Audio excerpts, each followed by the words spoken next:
When I travel a lot.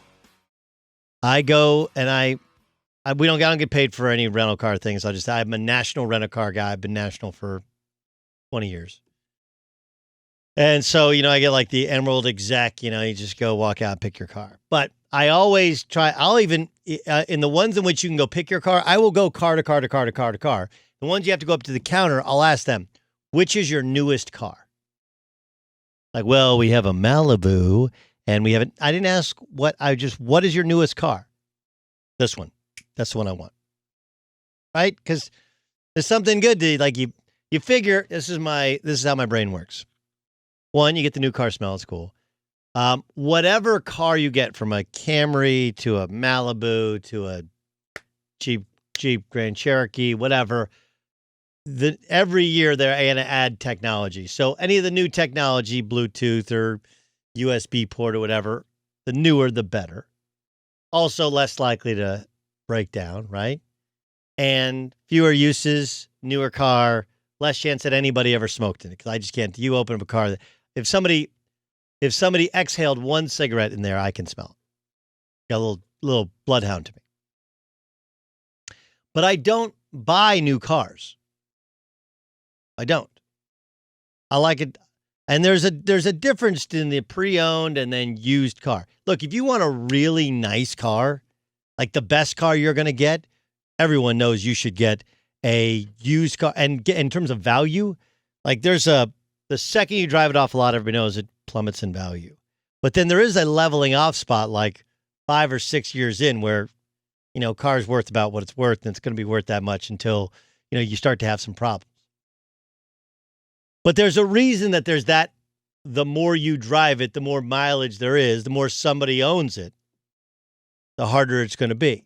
Now, Brady is the classic, and you've ever seen these advertised, only one owner, right? Only one owner, which sounds like a good thing. That only one guy, it's always been, parked in the garage, hasn't been out in the snow, no rust on it. Like, that's Brady. Philp Rivers, only one owner, but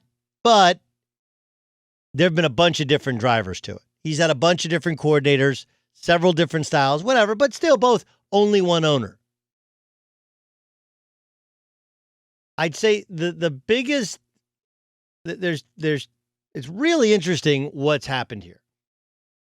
Philp Rivers has gone from a guy who had great weapons with the Chargers and a not great offensive line, and he had a terrible season turning the football over. Whereas Brady didn't have good weapons, had a pretty good offensive line, didn't turn it over. And the turnovers, and we heard this was, Kurt Warner was talking about it when he was on with us, said, you get older as a quarterback, you try and force some things. Heck, Eric Dickerson just joined us. He said this about Philp Rivers in Indy. Man, Philip throws a lot of interceptions. Philip he tries to squeeze the ball in. He really can't move. He can't run. I'm not sure as a quarterback, he can throw the football. But is that going to work in Indianapolis? I'm going to be honest. I'm going to say no. I'm going to say it's going to be one and done. I read this story and I was like, man, Philp Rivers considering retirement, but I know I can still play at a high level. I really think we were settled in. I still love to play, certainly not coming off my best year in 2019, but I know I can still play at a high level. It was one of those deals where we said, if there's nothing else out there, then that'll be our answer. I don't want to just try and hang on to play. The fact it ended up being with this organization, it made it more exciting to keep going. My guess is, like Frank Reich, of course, and he had a great couple of years together with the San Diego Chargers. The problem with Frank Reich is when he looks at Philp Rivers, he sees Philp Rivers 6-7 years ago. And Philp Rivers, to his credit, 2 years ago they won 12 games and won a playoff game, beat Baltimore in Baltimore. But man, did he age quick, and did he look bad this year? And nothing that Eric Dickerson said is in any way inaccurate. Cannot move. Throws a lot of interceptions. And he's going to a team that, while they have a very good offensive line and a pretty good run game, does not have great weaponry in terms of who to throw to. Remember, that team was built for Andrew Luck. And Andrew Luck's biggest issue was offensive line play. They couldn't keep him healthy, couldn't keep him upright. So they rebuilt the thing where you can run, and then Andrew Luck could deal with the fact that you didn't have to have great wide receivers because you had Andrew Luck. That's not where Philip Rivers is in his career. He's not a throw you open guy. Tom Brady, it makes more sense. He's not the guy he used to be, so he needs more help around him.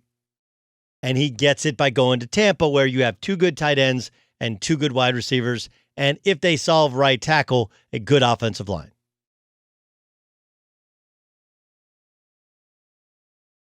In addition to the fact that Philip Rivers looked older and made some of those decisions that older quarterbacks, when they start to fade, make, where they guess and they try too hard to make it up on one play, and it looks like it's falling apart. In addition to that, the setup seems to work better for Brady than it will for Philip Rivers. And Philip Rivers is a great quarterback. Started 224 straight games, thrown for 59,000 yards, 397 touchdowns. Great player. But I see less chance that one works than the Brady deal works.